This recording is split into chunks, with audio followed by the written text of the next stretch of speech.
اعوذ باللہ من الشیطان الرجیم، بسم اللہ الرحمن الرحیم۔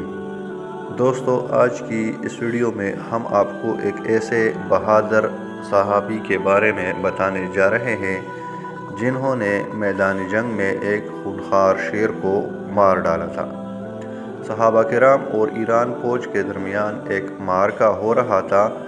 دونوں فوجیں جب میدان جنگ میں آمنے سامنے آ گئی تو مسلمان یہ دیکھ کر حیران رہ گئے کہ ایرانی فوج لڑنے کے لیے اپنے ساتھ میدان جنگ میں تربیت یافتہ شیر لے کر آئے تھے، اور ان کے اشارے پر وہ خونخوار شیر بھاگ کر گرجتا اور مسلمانوں پر حملہ کرتا۔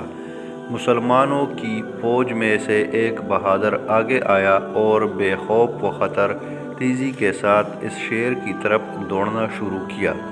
یہ دیکھ کر دونوں فوجیں حیران ہو گئی کہ کیسے ایک انسان ایک خونخوار درندے کا مقابلہ کرنے کے لیے اس کی طرف دوڑ رہا ہے۔ لیکن اس مرد مومن کو اپنے اللہ اور اپنے ایمان کی طاقت پر اس قدر یقین تھا کہ اس بہادر صحابی نے دوڑ کر چھلانگ لگائی اور اس خونخوار شیر پر تیزی سے پے در پے کئی وار کیے، یہاں تک کہ اس بہادر نے اس شیر کو مار دیا۔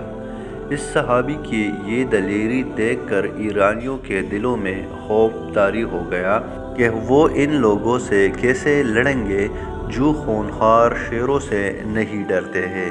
ایرانی فوج یہ دیکھ کر جنگ کے شروع ہی میں میدان جنگ چھوڑ کر بھاگ گئے۔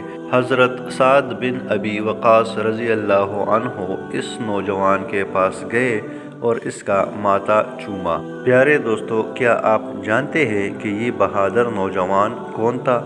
یہ بہادر نوجوان حضرت ہاشم عتبہ ابن ابی وقاص رضی اللہ عنہ تھے، جو خود بھی صحابی رسول صلی اللہ علیہ وآلہ وسلم تھے اور حضرت سعد بن ابی وقاص رضی اللہ عنہ کے بھتیجے تھے۔ ان کا لقب مرقال تھا، یعنی بہت تیز دوڑنے والا۔ پیارے دوستو، شیر جیسے خونخوار درندے کو دیکھ کر اچھوں کے ہوش اڑ جاتے ہیں، لیکن یہ ایمان کی طاقت تھی کہ اس صحابی نے شیر کو قتل کر دیا۔ آخر میں آپ سے گزارش ہے کہ ویڈیو کو لائک کریں اور ہمارے چینل کو سبسکرائب کریں۔